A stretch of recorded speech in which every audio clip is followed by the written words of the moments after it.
What's up guys, Sanjyot की here, welcome to YFL। अगर आपको मीठा खाना पसंद है, स्पेशली इंडियन डिजर्ट्स अगर आपको खाना पसंद है और अगर आपने ये वाली डिश नहीं खाई है तो इसे खाने के बाद आपकी ज़िंदगी ना सफल हो जाएगी। और अगर आपने ये पहले से खा रखी है तो आज आपको पता चल जाएगा कि ये रेसिपी को घर पर एकदम परफेक्ट तरीके से कैसे बनाना है। बुरहानपुर की मशहूर मावा जलेबी। तो मध्य प्रदेश में ना बुरहानपुर एक जगह है जहाँ की मावे से बनाई हुई जलेबी जो है वो बहुत फेमस है। और ना सिर्फ अब बुरहानपुर में बट इंडिया में कई अलग अलग जगहों पर चले जाओगे। इनफैक्ट मुंबई में जहाँ मैं रहता हूँ यहाँ पर भी कुछ जलेबी वाले हैं जहाँ की बुरहानपुर की मशहूर मावा जलेबी, हाँ ऐसे ही लिखा हुआ आपको मिलेगा, वहाँ मिलती है और लाइनें लगती हैं खाने के लिए। आजकल मॉडर्न तरीके से इसको ब्लैक जलेबी भी कहते हैं इसके रंग की वजह से।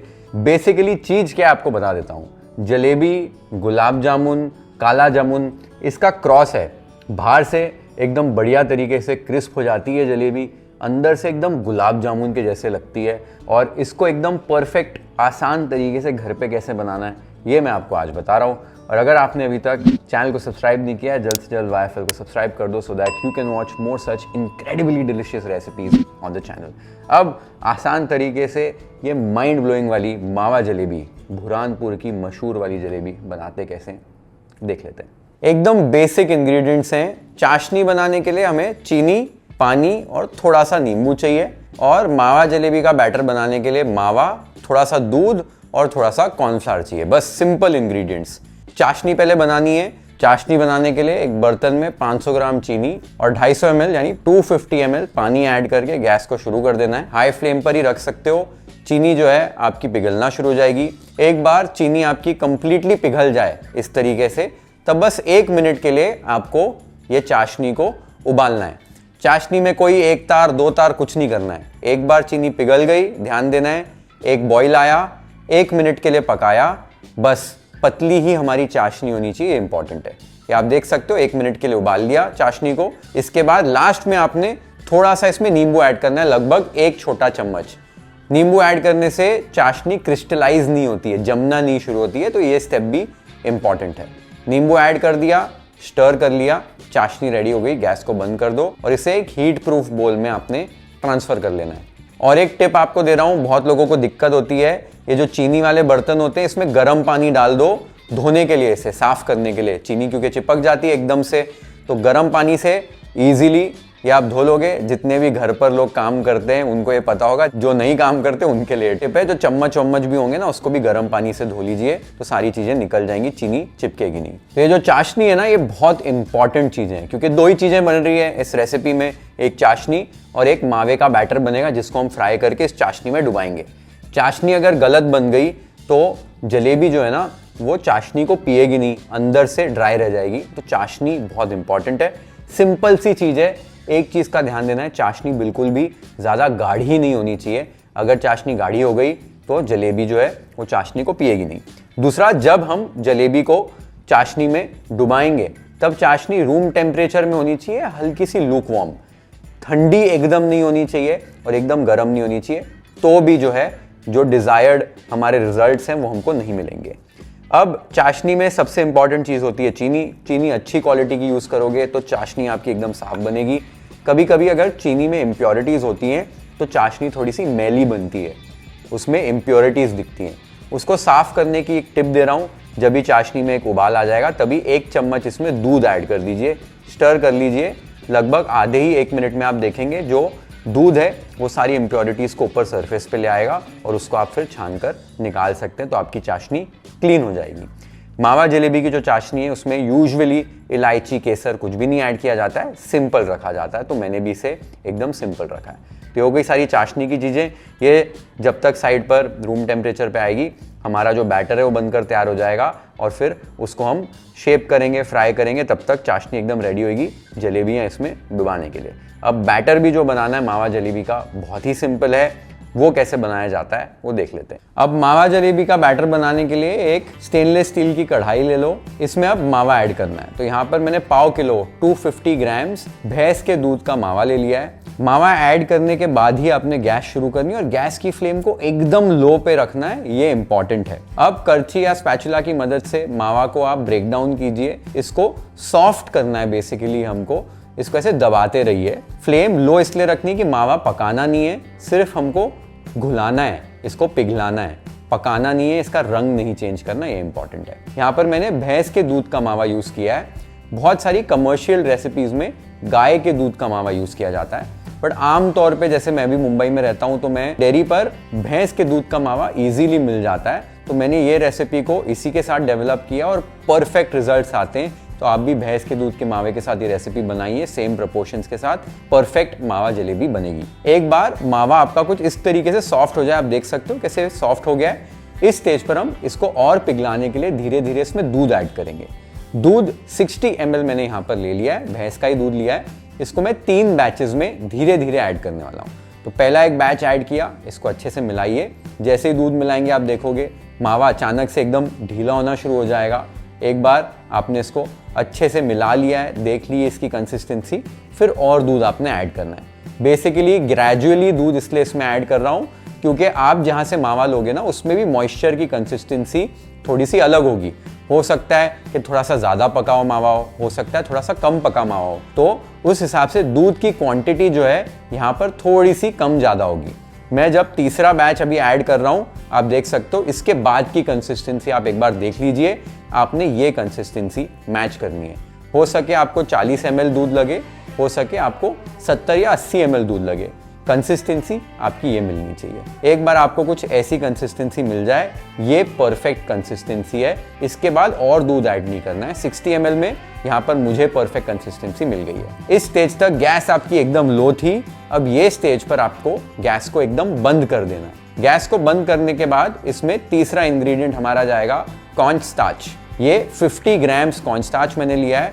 कॉर्न स्टार्च को भी हम 3 बैचेस में ऐड करेंगे। पहला बैच आपने ऐड किया, अच्छे से इसको मिलाना है, सारा एक बार कॉर्न स्टार्च मिल गया। सेकंड बैच ऐड कर दीजिए, फिर से इसको अच्छे से आपने मिलाना है।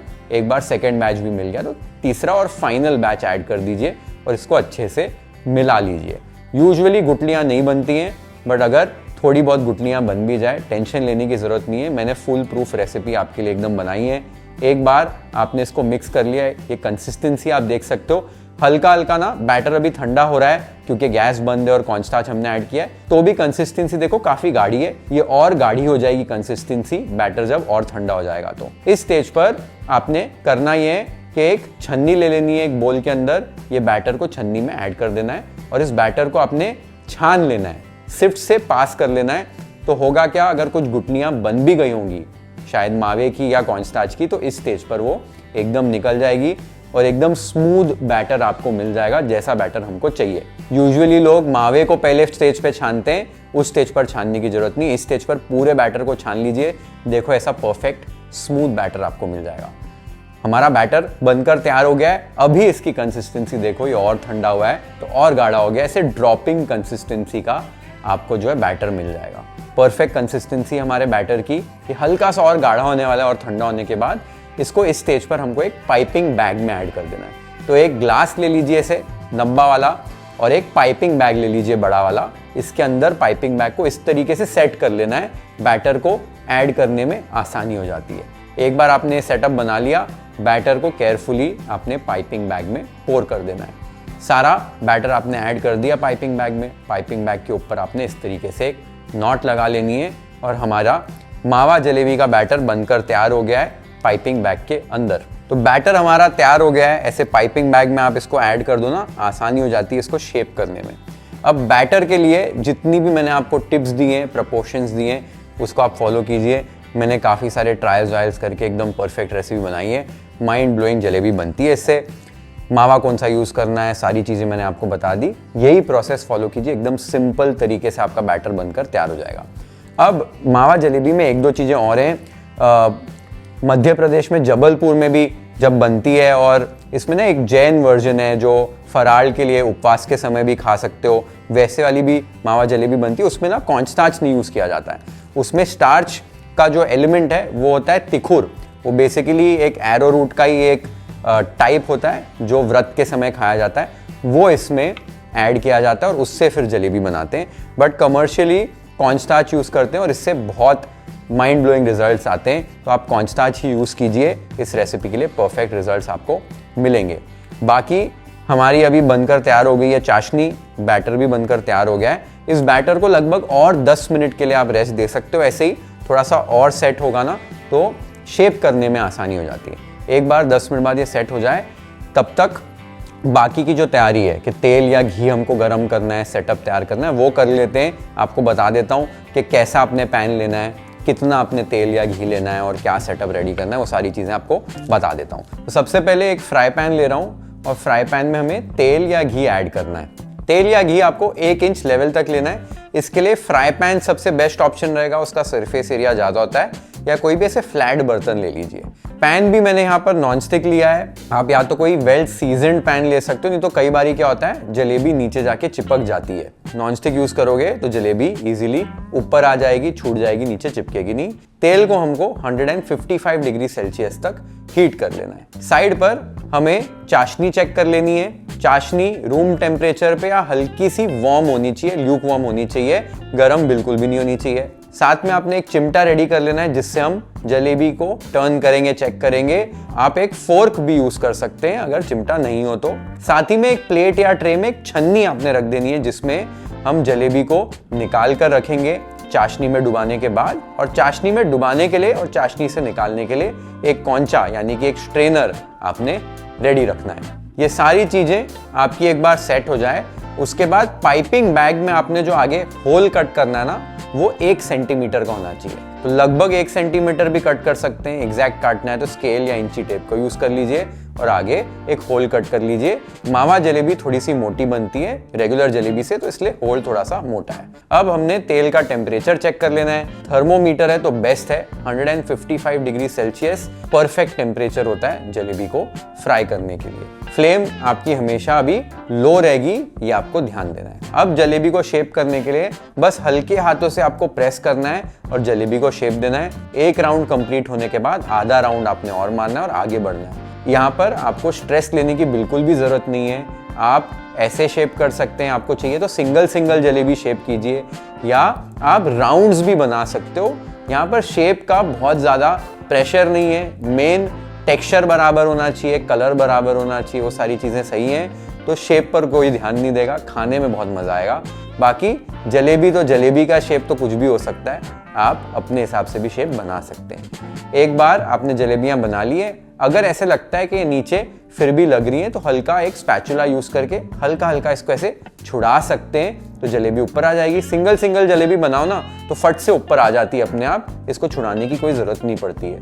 अब एकदम लो फ्लेम पर ही धीरे धीरे इस जलेबी को पकाना है तो आपको सही टेक्सचर मिलेगा, क्योंकि मावा जो है ना बहुत जल्दी रंग पकड़ता है। तो फ्लेम अगर हाई होगी, टेम्परेचर हाई होगा तो जल्दी से जो मावा है टेम्परेचर पकड़ लेगा और अंदर से कच्ची रह जाएगी जलेबी।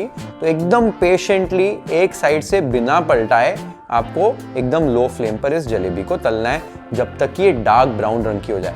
अभी भी ये जो रंग है काफ़ी हल्का है, हमको इसको आगे अच्छे से पेशेंटली फ्राई करना है, ये बहुत इंपॉर्टेंट है।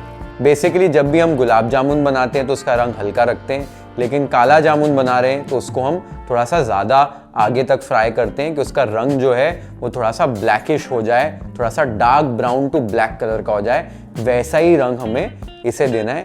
इसीलिए ये जो जलेबी है ना, इसको जब आप खाओगे वैसे तो है जलेबी, लेकिन आपको ऐसे लगेगा जलेबी, काला जामुन, गुलाब जामुन जैसा एक मिक्स जो है वो आप खा रहे हो। बहुत ही इंटरेस्टिंग इसका टेक्सचर, कंसिस्टेंसी, फ्लेवर होता है। ये आप देख सकते हो।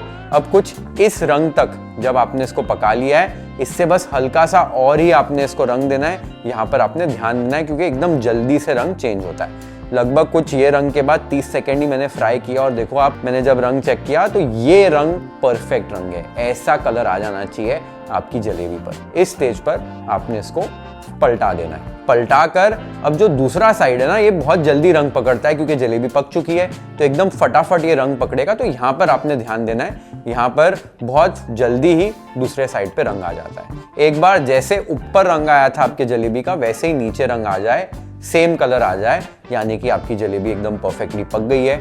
इस स्टेज पर आपने इसको केयरफुली चिमटे की मदद से निकालना है और चाशनी में इमीडिएटली डिप करना है। इसको बाहर निकाल के नहीं रखना है, नहीं तो जलेबी चाशनी पिएगी नहीं। इमीडिएटली डिप कर दो और फिर कौंचे की मदद से इसको नीचे आपने प्रेस कर देना है, इसको डुबाए रखना है और यहाँ पर 10 मिनट के लिए इसको डुबाए रखना है। यूजुअली हम जलेबी जो इंस्टेंट वाली है या रेगुलर वाली है उसको जल्दी निकाल देते हैं चाशनी से। यहाँ पर 10 मिनट का रेस्ट दोगे, चाशनी अच्छे से ये मावा जलेबी पी लेगी, अंदर तक एकदम जूसी रस भरी जलेबी बनेगी और परफेक्ट टेक्सचर रहेगा। और बाद में भी ना एकदम क्रिस्पी रहती है, गरम भी हो तब भी क्रिस्पी रहती है, ठंडी होने के बाद भी ये बाहर से क्रिस्पी रहती है। वो इस जलेबी की खासियत है अगर आपने सारे टिप्स फॉलो किए हैं तो। 10 मिनट बाद आपको जलेबी को निकालना है। आप देख सकते हो क्या ब्यूटीफुल ये जलेबी लग रही है। इसको निकाल कर एक छन्नी में ट्रांसफर कर दीजिए, जो एक्स्ट्रा चाशनी है वो अपने आप निकल जाएगी। जलेबी सारी आपने इसी तरीके से बनाकर छन्नी में ट्रांसफर कर देनी है और यहाँ पर हमारी मावा जलेबी बनकर तैयार हो गई है। तो सारी जलेबी बनाकर आपने छन्नी में से ट्रांसफर कर देनी है कि जो एक्सेस चाशनी हो निकल जाए। और देखो क्या ज़बरदस्त खूबसूरत लग रही है ये मावा जलेबी। आधा किलो लगभग जलेबी बन जाती है। इन्हें आप अभी ऐसे गरम या थोड़ी ठंडा करके भी खा सकते हो। जलेबी यहाँ भी बनकर तैयार हो गई है, इनको प्लेट कर लेते हैं वाइफल स्टाइल।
भाई क्या चीज बनती है ये जो मावा जलेबी है ना, और साथ में रबड़ी। और जो रबड़ी है ना वो होनी चाहिए वो लच्छा वाली रबड़ी, ज़्यादा मीठी नहीं चाहिए। फीकी भी होगी तो चलेगा क्योंकि जलेबी काफ़ी मीठी है, तो बराबर से ना वो एकदम बैलेंस कर देता है flavour.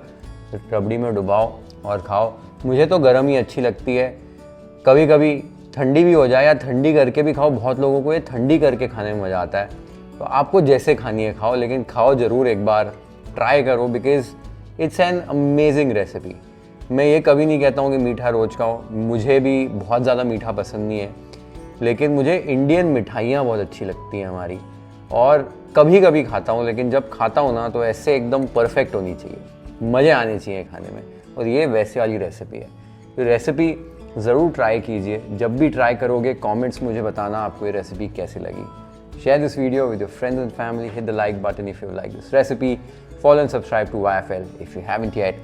Have an amazing time with this beautifully delicious recipe at your home. Cheers. See you in the next one.